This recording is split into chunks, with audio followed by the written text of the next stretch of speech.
কি গিন্নি, এই কটা ভাতে কি পেট ভরবে? ও যা ভাত আছে না, ওটা বেড়াল ডিগোতে পারবে না। হ্যাঁ, আরে বাবা, আমি আর বেড়াল এক হলো? খাও তো।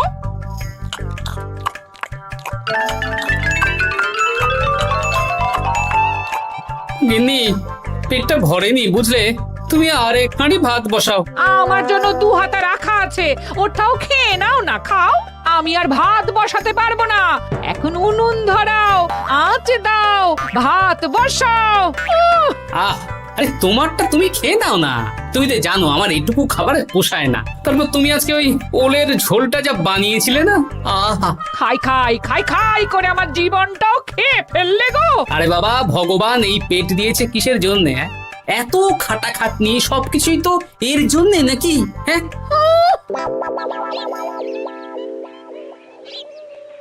দাদু, অনেকদিন ভূতের গল্প শুনিনি, আজকে আমরা ভূতের গল্প শুনবো। বেশ, শোন তাহলে।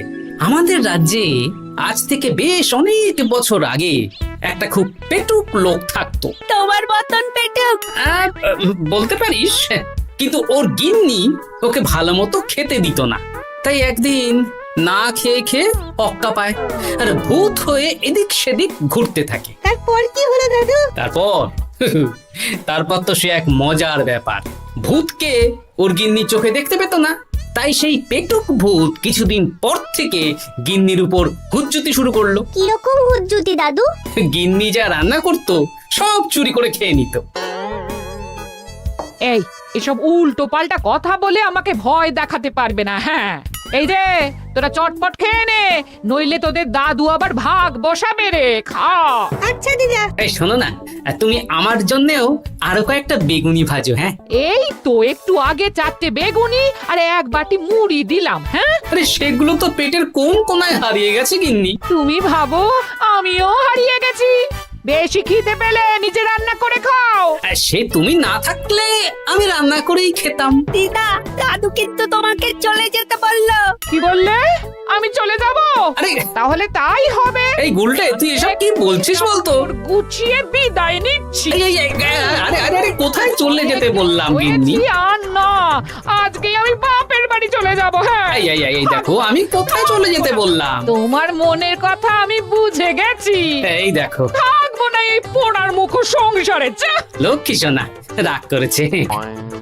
হাওয়া গরম আছে, চল এখান থেকে বেগুনি নিয়ে এখন কেটে পড়ি। আরে সামান্য ব্যাপারে রাগ করার কি আছে বলো তো? এবার নিজের সংসার নিয়ে নিজে থাকো, সারাদিন শুধু খাই খাই আর খাই খাই। নাও এবার ঠেলা সামলাও। ভুল করেও আমাকে বাপের বাড়িতে ডাকতে যাবে না বলে দিচ্ছি। যদি যাও তাহলে আমার থেকে খারাপ কেউ হবে না, এই বলে দিলাম। ওগো, তুমি আমায় ছেড়ে চলে গেলে গো, এবার আমি কার কাছে বায়না করবো গো?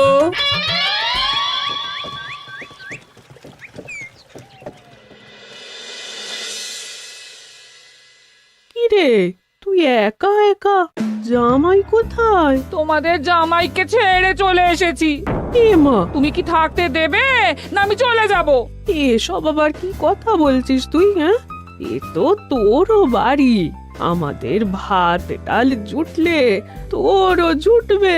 কি হয়েছে রে দিদি? দিন রাত খেটে খেটে কয়লার মতো পুড়ে যাচ্ছি, আর ওনার বায়না শেষ নেই। সারাদিন শুধু খাই খাই আর খাই খাই। এবার বুঝবে জামাই বাবু। হ্যাঁ, নিজে হাত পুড়িয়ে রান্না করার ঠেলা।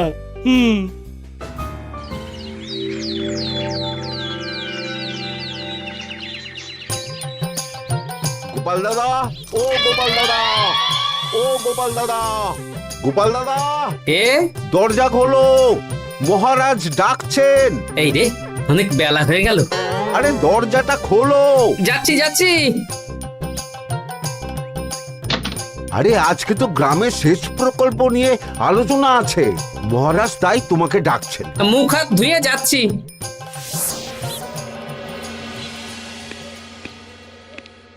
দেখুন মহারাজ, দেখুন, এত বেলায় গোপাল এলো, তাও নিজে আসেনি, ডেকে নিয়ে আসতে হলো। সত্যি গোপাল, আজকে এত জরুরি একটা আলোচনা সভা, কোথায় তুমি তাড়াতাড়ি আসবে? তা না করে গোপাল বাড়াবাড়ি করে ফেললো। গোপাল, এই আমি শেষবারের মতন বলে দিচ্ছি, ফের যদি এরকম রাজসভায় দেরি করে আসতে দেখি তাহলে কিন্তু কড়া ব্যবস্থা নেব। আসলে মহারাজ, আমার গিন্নি গতকাল রাগ করে বাপের বাড়ি চলে গেছে, তাই বেশ হয়েছে। আচ্ছা, যে জন্য আজকের আলোচনা সভা ডাকা হয়েছে সেটা হলো আমাদের রাজ্যের দক্ষিণে একটা সেচের জন্য পুকুর খনন করা হচ্ছে।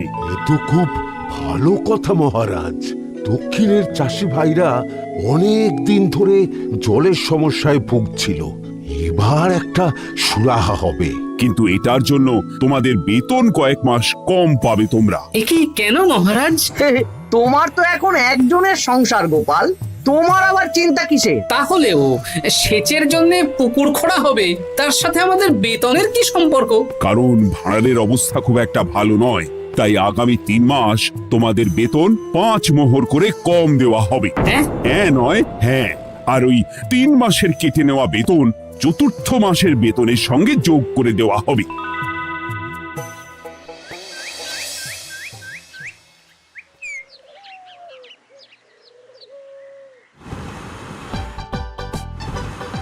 কি দাদু, এ তোমার চোখ মুখের কি অবস্থা? কালি ঝুলি মেখে ভূত। কি আর করবো বল, এসব কি আমার কাজ রে? কালকে ভূতের গল্প শোনাচ্ছিলে, আজকে নিজেই ভূত সেজে বসে আছো।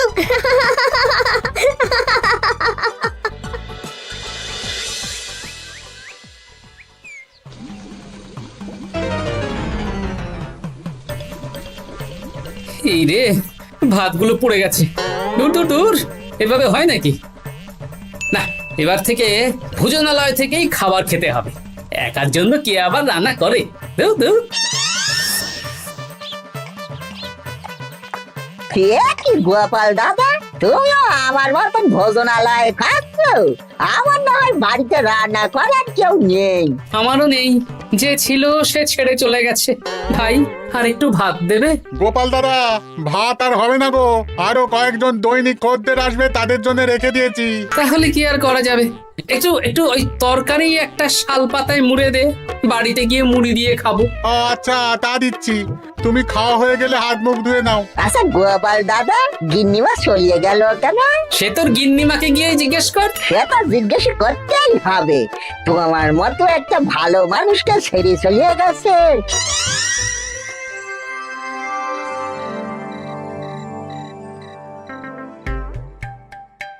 এসো এসো।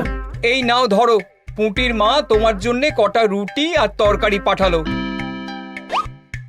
শুনলাম তুমি বাইরে ভোজনালয় খাচ্ছ। কি আর করবো বলো, একদিনই ঘর দুয়ারের একই অবস্থা করেছো গো গোপাল দাদা। ওই একার সংসার, এখন আমার কাজের মধ্যে দুই, খাই আর শুই। তা গিন্নিমাকে খবর দাও। না না না, খবর দিলে আবার অশান্তি শুরু করবে, বরং তুমি গিয়ে বলো। বেশ, তাহলে কালকে আমি তোমার শ্বশুর বাড়ির দিকে সার কিনতে যাব, না হয় গিন্নিমাকে আমিই খবর দিয়ে দেবো।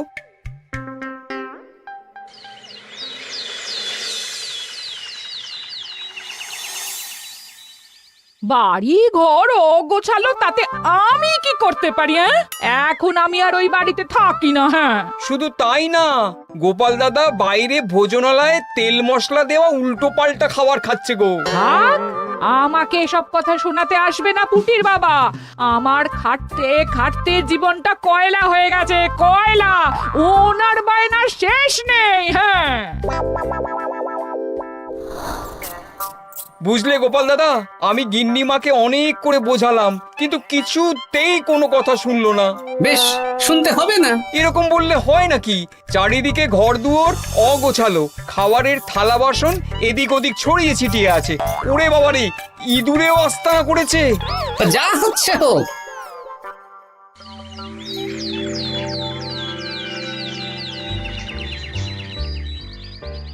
ভোলা, আটটা কচুরি দাও তো ঝটপট, খেয়ে রাজসভায় চলে যাব।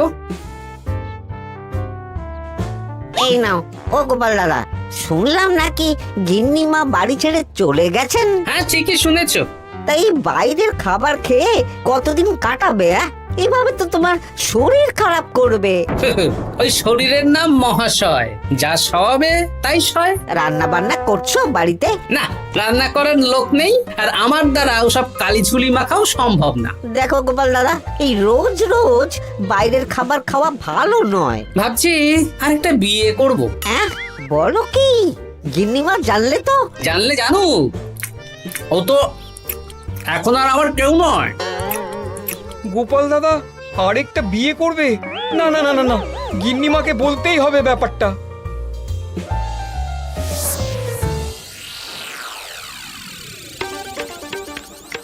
গিন্নিমা, তুমি আবার এসেছো পুটির বাবা। সর্বনাশ হয়ে গেছে। আবার কি সর্বনাশ? হ্যাঁ, বাড়ির চারিদিকে অগোছালো, ইঁদুর মশা মাছি ঘুরে বেড়াচ্ছে। আমি আর ওই বাড়িতে যাব না। গোপাল দাদাও সেই ব্যবস্থাই পাকাপাকি করতে চলেছে, আরেকটা বিয়ে করবে। কি বললে? জল জ্যান্ত বউ থাকতে আরেকটা বিয়ে? হ্যাঁ, আমি আজকেই যাব। ওর একদিন কি আমার একদিন? হ্যাঁ, আমি আজকেই যাব। এই দিদি, এক মুহূর্তে এরকম বদলে গেলি কেন? আবার আবার তো জামাইবাবু তোকে কাটাবে। তা বলে তোর জামাই বাবুটাই অন্য কারোর হয়ে যাবে? হ্যাঁ, আমি বেঁচে থাকতে আমি হতে দেব না। তাহলে দিদি আমিও যাব। ওই জামাইবাবু অতিরিক্ত খায়, জামাইবাবুর খাওয়া বন্ধ করতে হবে, বুঝলি? ঠিক আছে, চল তাহলে চল। ঠিক আছে, চলুন তাহলে। হ্যাঁ হ্যাঁ, তাই চলো। বুঝলি দিদি, আমার মাথায় একটা মতলব এসেছে। হ্যাঁ। কি মতলব শুনি?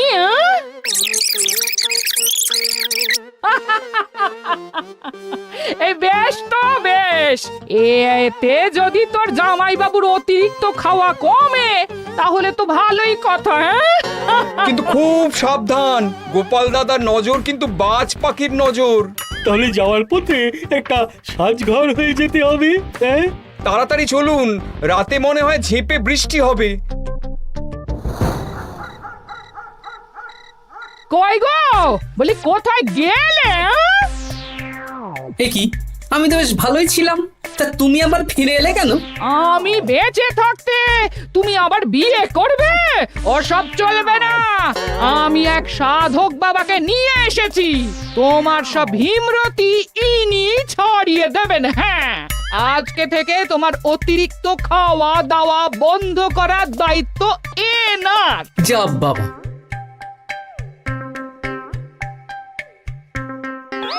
কি করেছো গো?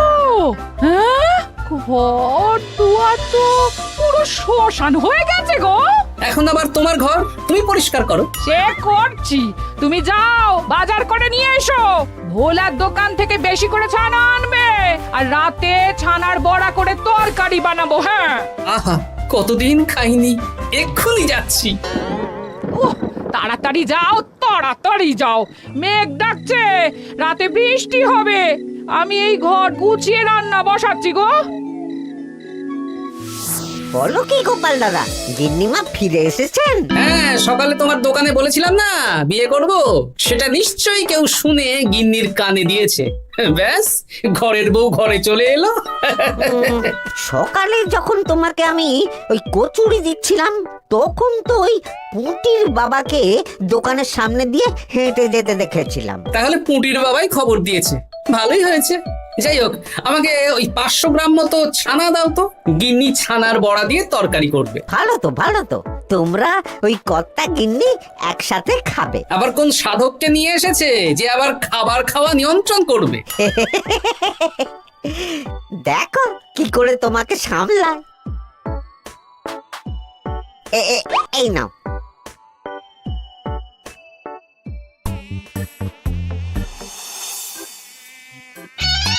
দেখি গিন্নি, আমার জন্য দুটো বড়া আর ওনার জন্য এতগুলো? বেশি খেলে তোমার চেহারা ঠিক হবে না বৎস, তোমাকে রোগা হতে হবে, তাই কম খেতে হবে, বুঝলে? ঠিক আছে, আপনাকে আমি মজা দেখাচ্ছি। অগত্যা গিন্নির হাতের খাবার খাচ্ছি, এই আমার 14 পুরুষের ভাগ্য ভালো।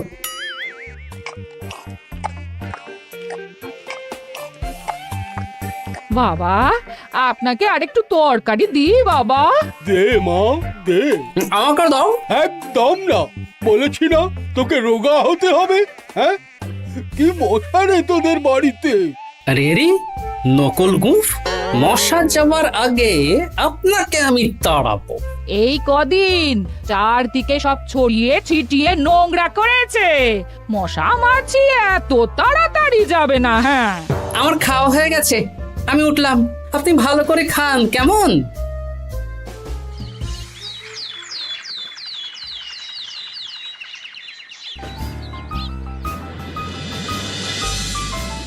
বিজ্ঞানী, আরে গোপাল যে, কি ব্যাপার?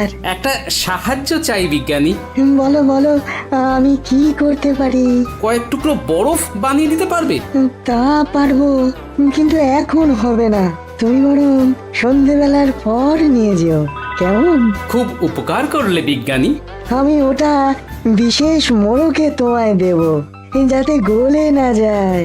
ধন্যবাদ বিজ্ঞানী, এখন তাহলে আসি।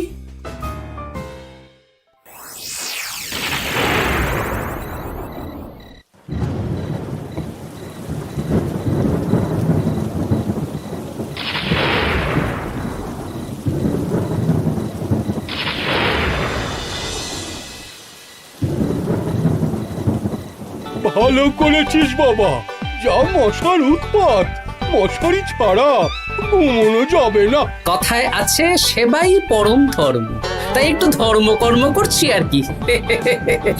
আপনি ঘুমিয়ে পড়ুন, আমরা ওই ঘরে গেলাম। হ্যাঁ, সব দরজা জানলা ভালো করে বন্ধ করে দিয়েছো তো? ঝেপে বৃষ্টি নেমেছে। হ্যাঁ হ্যাঁ, কোনো চিন্তা নেই, তুমি ঘুমো। আজকে অনেক খাটনি হয়েছে গো। হ্যাঁ, জয় ঠাকুর।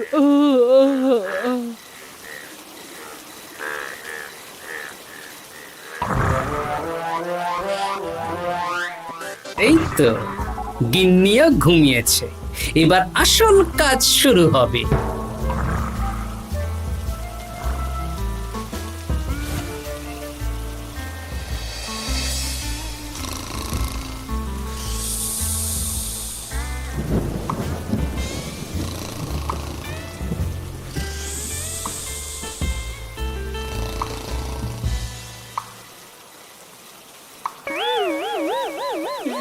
কি জল পড়ছে কেন? চাল ফুটো হয়ে গেল নাকি? এত রাতে দিদিকে ডাকা ঠিক হবে না। আরে আরে কি মুশকিল, এখনই জল পড়ছে। আরে দূর দূর।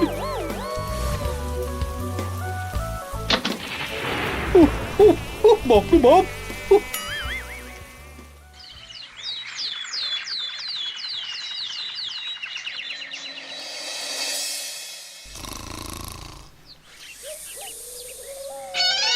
সুপ্রভাত।